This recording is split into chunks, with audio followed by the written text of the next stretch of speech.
ترمذی شریف کی حدیث پاک ہے، حضرت عبد الرحمن بن خباب رضی اللہ تعالیٰ عنہ اس حدیث پاک کے راوی ہیں کہ حضور نبی پاک صلی اللہ تعالیٰ علیہ وآلہ وسلم غزوہ تبوک کے موقع پر صحابہ اکرام علیہم الرضوان کو چندہ کرنے کی ترغیب ارشاد فرما رہے تھے۔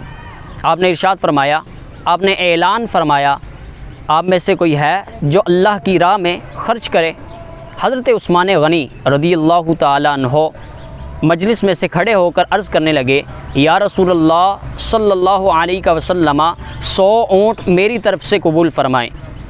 حضور نبی پاک صلی اللہ تعالیٰ علیہ وآلہ وسلم نے دوسری مرتبہ اعلان فرمایا، آپ میں سے کوئی ہے جو اللہ کی راہ میں خرچ کرے؟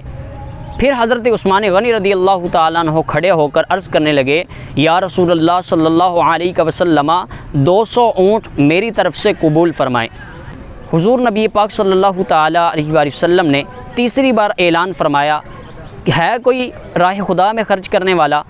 حضرت عثمان غنی رضی اللہ تعالیٰ عنہ کھڑے ہو کر عرض کرنے لگے، یا رسول اللہ صلی اللہ علیہ وسلم 300 اونٹ میری طرف سے قبول فرمائیں۔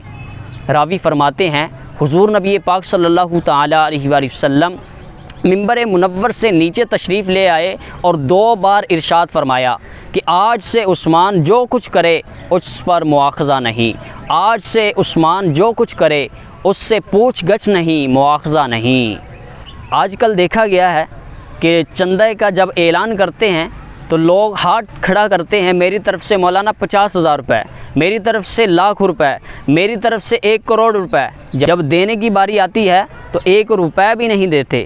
دیکھیے حضرت عثمان غنی رضی اللہ تعالیٰ عنہ کتنے باحیا اور جود و سخا کے پیکر ہیں۔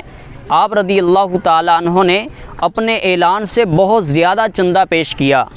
مفتی احمد یار خان نعیمی رحمۃ اللہ علیہ ارشاد فرماتے ہیں کہ یہ تو اعلان تھا، جب حاضر کرنے کی باری آئی تو آپ نے 950 اونٹ، 50 گھوڑے اور 1000 اشرفیاں پیش کیں، اور اس کے بعد آپ نے 10,000 اشرفیاں پیش کیں۔